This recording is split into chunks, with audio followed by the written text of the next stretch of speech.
na alimentação. Ao seu povo de Israel, Deus disse: estatuto perpétuo será durante, no capítulo 3 e no versículo 17, estatuto perpétuo será durante as vossas gerações em todas as vossas moradas. Gordura nenhuma, nem sangue, jamais comereis. Interessantíssimo. Então, Deus tinha ou não tinha razão? Bom, hoje as modernas investigações médicas mostram que realmente a gordura animal faz mal. E, portanto, Deus proibiu o seu povo de comer gordura. Porquê? Porque sabia que fazia mal. Ora bem, mas se esta é realmente uma motivação para o cristão ser temperante, ou seja, saber que Deus é o seu Criador e, portanto, Ele nos dá orientações para que nós possamos realmente pôr esta máquina a funcionar da melhor forma possível. Imaginem, por exemplo, o ridículo que não seria eu, por exemplo, comprar um carro novo, um carro cujo motor é a gasolina, e depois chegava à primeira estação de serviço para abastecer e pensava: não, mas o gasóleo é mais barato que a gasolina, deixa cá de estar com gasóleo. Bom, eu poderia fazer, mas qual seria o resultado?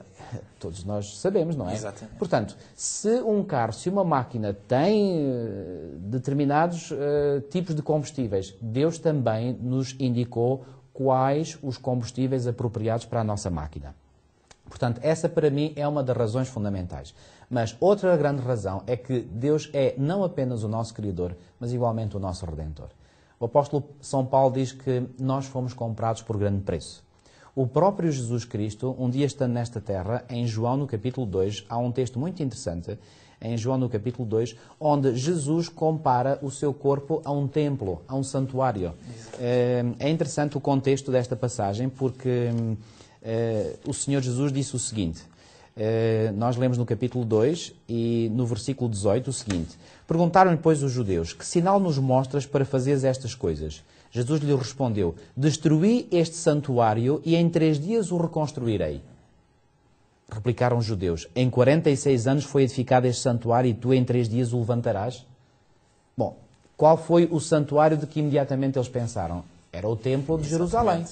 Mas Jesus, no versículo 21, é-nos dito: ele, porém, se referia ao santuário do seu corpo. Ou seja, esta foi uma predição da sua morte e ressurreição 3 dias depois. Portanto, Jesus referiu-se ao seu próprio corpo como sendo um santuário. E o apóstolo Paulo usa precisamente esta mesma imagem, portanto, imagem esta que tem, digamos, a assinatura do próprio Jesus Cristo, e o apóstolo Paulo, na sua primeira carta aos Coríntios, no capítulo 6 e nos versículos 19 e 20, diz: acaso não sabeis que o vosso corpo é santuário do Espírito Santo, que está em vós, o qual tendes da parte de Deus, e que não sois de vós mesmos, porque fostes comprados por preço. Há outras versões que dizem: por grande preço. Agora, pois, glorificai a Deus no vosso corpo. E mais à frente, no mesmo livro, mas no capítulo 10 e no versículo 31, nós lemos: portanto, quer comais, quer bebais, ou façais outra coisa qualquer, fazei tudo para a glória de Deus. Portanto, as duas grandes motivações para mim, para o cristão ser temperante, é, primeiro, porque nós somos criaturas de Deus. Deus é o nosso Criador e Ele, melhor do que ninguém, porque é o fabricante desta máquina, sabe aquilo que é melhor para nós. E, portanto, se Ele indicou que é assim, eu devo seguir. Não acham que é um mínimo de bom senso uma pessoa, quando vai a um médico por ter qualquer problema de saúde e o médico lhe faz uma prescrição, não só medicamentosa, mas, por exemplo, de uma determinada dieta?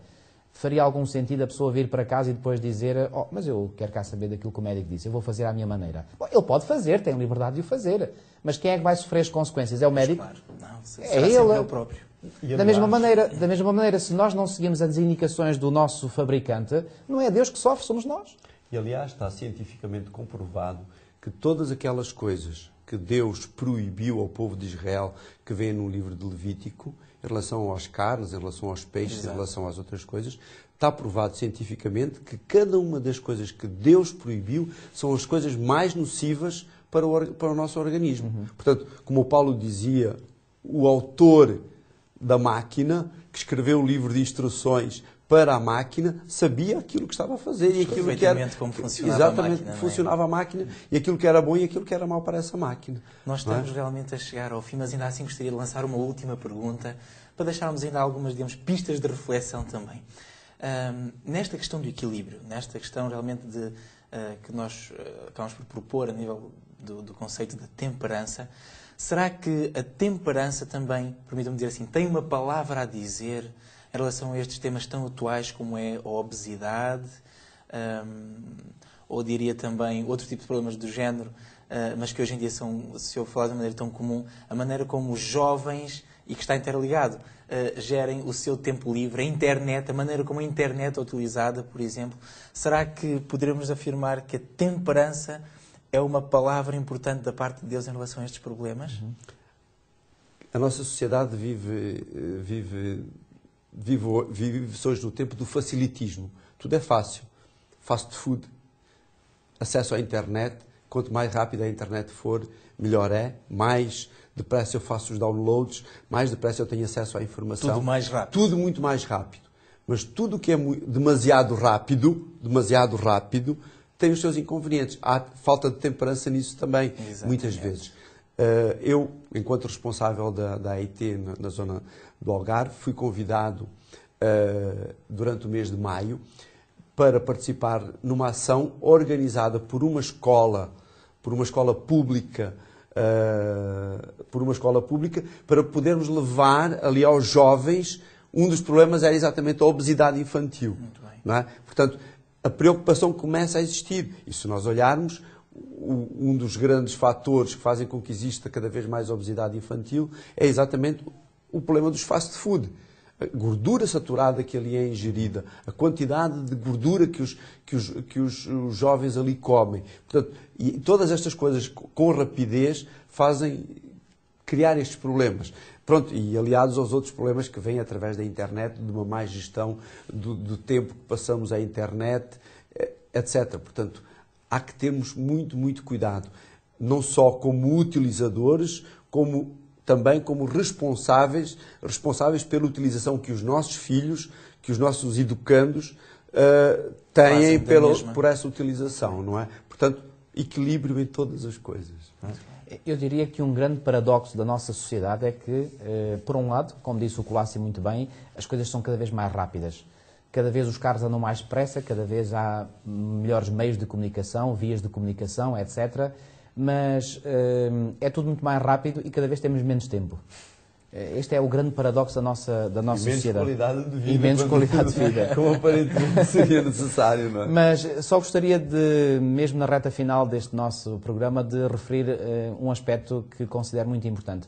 A internet está realmente a tornar-se... Bom, a internet é algo maravilhoso, porque disponibiliza conteúdos informativos como nunca, acho eu, na história humana se disponibilizou. Isto é inegável. Costuma ser contra factos, não há argumentos, isto é um facto. Mas se a internet disponibiliza muitos conteúdos, não é menos verdade que esses conteúdos, uns são bons, outros são menos bons. E entre os menos bons, infelizmente, aquele que mais está disponível e que é mais procurado, já li em fontes de informação que fazem análise sobre os motores de pesquisa, que os websites mais procurados na internet têm a ver com a pornografia. E a pornografia é uma pandemia. Eu já nem diria que é uma epidemia, é uma pandemia. Está alastrado por todo o lado. Eu penso que, como cristãos, nós devemos ser muito cuidadosos e devemos saber, como adultos, como cristãos, saber transmitir, sobretudo às gerações mais novas, o grande perigo que existe nisso. Eu gostaria só de terminar citando um texto do apóstolo Paulo, que vem também na sua primeira epístola aos Coríntios, no capítulo 6, onde o apóstolo Paulo diz o seguinte, 1 Coríntios, no capítulo 6, e no versículo 18 diz o seguinte, começa com esta frase, fugi da impureza. Ora, o termo que foi aqui traduzido para esta versão bíblica como impureza, o termo original, o termo grego é o termo porneia, de onde vem a palavra pornografia, pornográfica, etc. Portanto, fugi da impureza, fugi que Deus nos dá da porneia, fugi da pornografia. Porque a pornografia deturpa aquilo que é um alto dom de Deus, que é a sexualidade. Muito bem. Gostaria de aproveitar para agradecer a vossa presença. Sem dúvida alguma que o Senhor vos utilizou para trazer em equilíbrio esta nossa reflexão. Muito obrigado, que o Senhor vos abençoe. Esperemos que sim.